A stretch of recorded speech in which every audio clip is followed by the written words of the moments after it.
ઉત્તર ગુજરાતના સુપ્રસિદ્ધ અને મિની દ્વારકાથી ઓળખાતા બનાસકાંઠા જિલ્લાના સરહદે આવેલા વાવ તાલુકાના યાત્રાધામ ઢીમાની અંદર કોઈ બહારના ઈસમો દ્વારા ધરણીધર ભગવાનના મંદિરના આગળના ભાગે આવેલા પ્રાચીન માદેડા તળાવની અંદર પ્લાસ્ટિકની ઝીણી દોરીવાળી જાળી પાથરીને સેંકડો માછલીઓ પકડવાનું જે રેકેટ કરવામાં આવી રહ્યું હતું તે રેકેટને ઢીમા ગ્રામજનોએ પકડી પાડ્યું છે.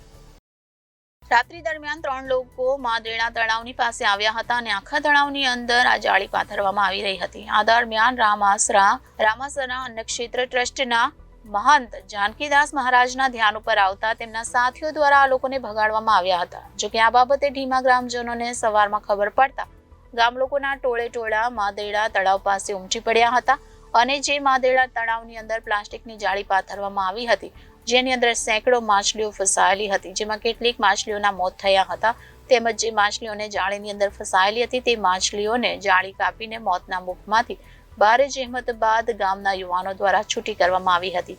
જોકે આને લઈને સમગ્ર ગામની અંદર આવા હરામખોર લોકો સામે ફિટકારની લાગણી જોવા મળી રહી છે. Reporter Thanaji Rajput, Janadesh news, Banaskantha.